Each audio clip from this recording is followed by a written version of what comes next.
Next, we're going to have Francine Maestas from the Pueblo of Pewaukee.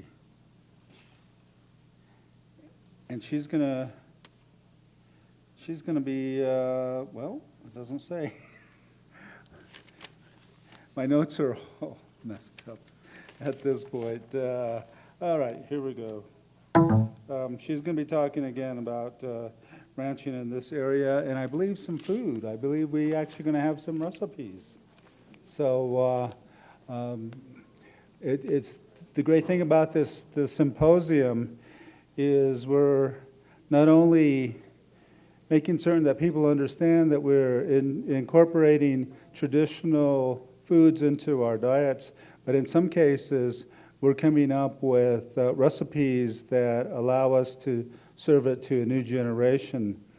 When Native Seed Search was introducing cholla buds and other desert foods to the schools, their parents said,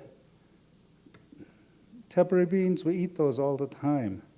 You know, we really don't want to be eating them again." So we came up, it's generally served hot as a stew, as a soup or a stew.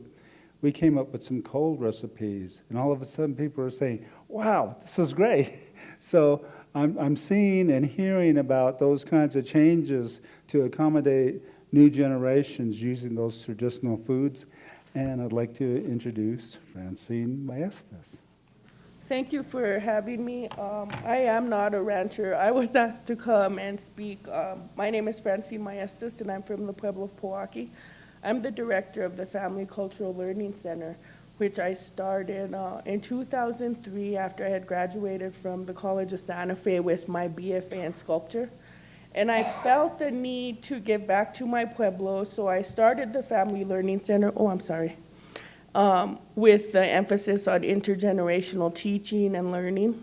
So we were given a portable building, and we started with Pueblo pottery. As some of you may know, the Pueblo of Pewaukee is known in Tewa as Poswage, and we were known as a place for building large water storage vessels. And so it was really important for me to bring back the pottery making, all of the pottery making, which was red, black, and micaceous. And like I said, the emphasis of the classes was intergenerational teaching and learning. So it was grandparents with their grandkids, parents with their kids. And it was a beautiful experience. The first pottery dig that we went to was on our Pueblo. And when we started, we made our offering of cornmeal and did a blessing before we started to dig the clay. And it was amazing how I could see not just the kids and the parents and the grandparents, but I could actually see our ancestors looking down on us and seeing us digging the clay. And it was just a beautiful experience. So I really had a hard time, I hate to say it, with my mother. She was one of my students, and she just, every single thing that I would teach, she had something to add to it or something to put it like her, which was great in the end, but it was just hard to teach someone that already knows everything. It's like, how can you teach someone that to make chili when they've made 50 pots of chili in the past year or whatever? So it was funny to me how she would like kept me in line. "You're not saying that right. You need to add this. You need to do it." It's like, okay, yes, ma'am, yes, ma'am. But the pottery experience was beautiful, and that was the first time that we used our bison for fuel. And what we did was we used the manure to do the black pottery. We did micaceous, black micaceous, and then the black on black pottery. And the bison, like I said, was used for that. And it's amazing because we went from pottery to stone carving, basket making, like the red willow basket making. And it was just amazing to me how, like back in the day, how our ancestors switched mediums with the seasons. So it was like when the pottery session was done, it was time for baskets. So we went through the winter and made our red willow baskets, and then came the springtime. And it was, I would have never have thought that gardening would have come into arts and craft making, but we started with this tiny little waffle garden that maybe measured 12 by 12 and a small terrace garden. And now we have an agriculture department that farms like 30 acres.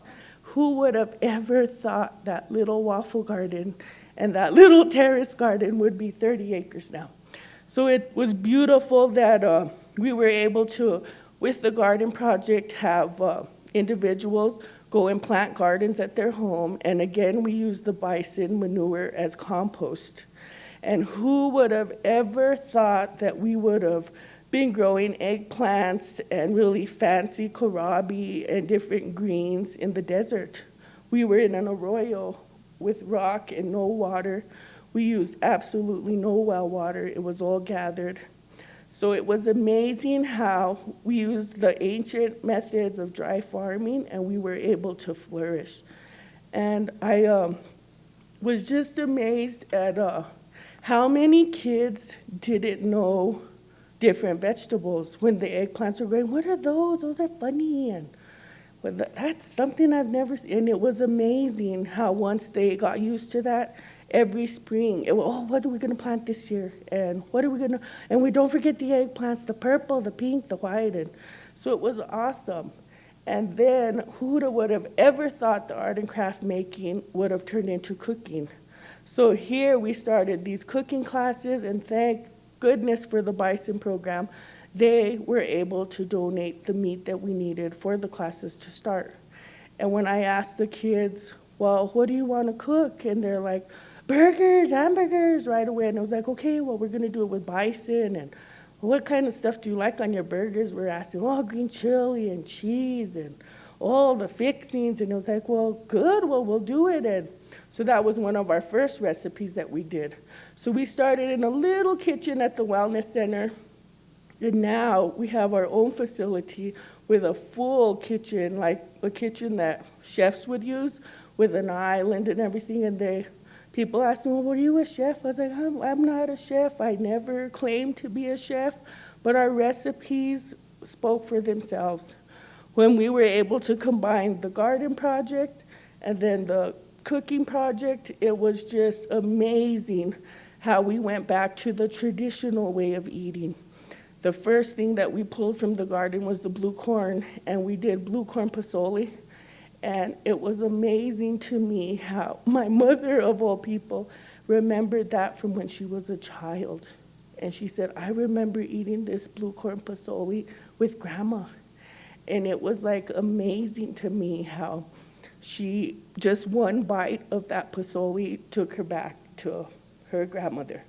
And I thought that was amazing. So for me, being able to go back to the old ways, and not even intentionally, with the art, the craft, the culture, the agriculture, and even with the cooking, it's amazing how it all came together. And people went, well, how did this start? And it was just pottery classes, supposed to be pottery classes. And now it's like, well, what have you taught? Oh, we did pottery, we did stone, we did baskets.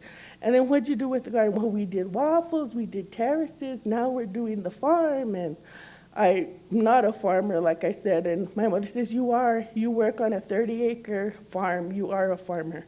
So she claims I am, and I thank her for all of her help with that. But it's just amazing when we would go to like harvest, when they would be butchering the buffaloes. I'm not one for the blood and guts part, but with all due respect, I respect what they do. When they do that, I'm the type that is ready for the pan. Like, I'll take my pan. Is it ready for the pan? So I don't have to see any of the bad stuff. But when we went with the kids and they were like me, I can't see that. I can't see them doing that. And it's all out of respect. We need to do this and I'm like, they're like, trying to like really like control myself, compose myself. Like I said, I'm not one for the blood and guts part, but it was amazing that we were able to go back to the old ways of traditionally harvesting the buffalo, the bison, and then being able to use the meat. And when we did, I thought if Martha Stewart can do tamales, anybody can. So for Christmas, we went and we made a big crock pot of buffalo stew meat. And that's one thing I'll always start in the crock pot. And I'm not kidding you, we did 1 pot of chili and 1 pot of dough. And it was like we were rolling tamales from sunrise to sunset. There was tamales for the living and the dead. And I told the kids when we were done, oh, they're so good. This reminds me of Christmas. And I told them, well, everybody take at least a dozen home and give it as a gift.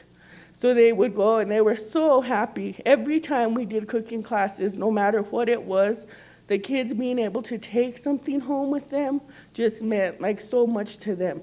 Being able to take what they learned from the garden project home with them was just amazing. And to this day, people are still doing the pottery, still doing the baskets, still doing the gardening. And 10 years later, we're, like I said, farming the 30 acres. So it's amazing what the Bison crew has done for our Pueblo, and then combining the Bison, the art and craft, and with the agriculture has just made it come full circle.